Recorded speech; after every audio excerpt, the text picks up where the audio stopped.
Hello दोस्तों, नमस्ते, प्रणाम, राधे राधे। मैं गुड़िया चौधरी अपने यूट्यूब चैनल पर सभी दर्शकों का स्वागत करती हूँ।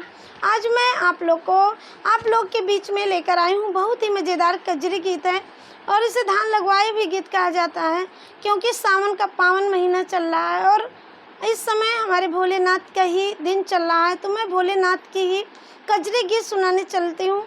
कि कजरी गीत हमारा पसंद है तो लाइक शेयर सब्सक्राइब जरूर कीजिए और कमेंट बॉक्स में ज़रूर लिखिए कि हमारा ये भोले दानी का गीत आप लोग को कैसे लगा। धन्यवाद।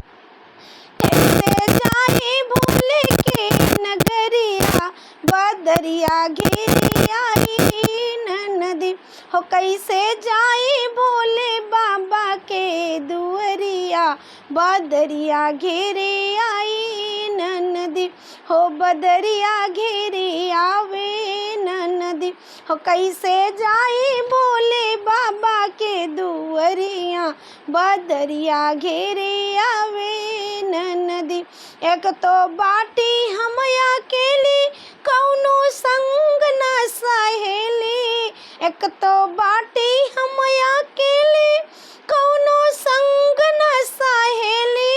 फुलवा लोढ़े हो फुलवा लोढ़े, कैसे जाई फुलवरिया, बदरिया घेरे आवे नदी हो। फुलवा तोड़े कैसे जाई फुलवरिया, बदरिया घेरे आवे नदी हो। कैसे जाई देवघर नगरिया, बदरिया घेरे आवे नदी हो। कैसे जाई भोले के नगरिया, बदरिया घेरे आवे नदी। एक तो मंदिर घर से दूर, दूजे बाटी हम मजबूर। एक तो मंदिर घर से दूर, दूजे बाटी मजबूर।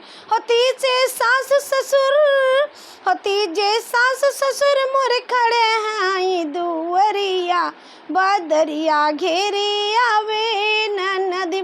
तीजे सास ससुर हो खड़ा है दुअरिया, बदरिया घेरे आवे नदी हो। कैसे जाई भोले के नगरिया, बदरिया घेरे आवे नदी हो। कैसे जाई देवघर नगरिया, बदरिया घेरे आवे नदी। पिया मोरे गैले देहरादून, चाही बेल पात्र धातुर। पिया मोरे गैले देहरादून, चाही बेल पात्र धातुर। चिंता बाटे हो चिंता बाटे निर्मल शरीरिया में, बदरिया घेरे आवे नदी हो। चिंता बैले बाटे निर्मल शरीरिया, बदरिया घेरे आवे नदी हो। कैसे जाई देवघर नगरिया, बदरिया घेरे आवे नदी हो। कैसे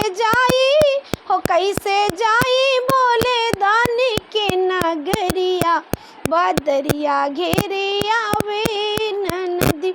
हमारा यह कजरी गीत आप लोग को कैसे लगा कमेंट बॉक्स में ज़रूर लिखना। धन्यवाद।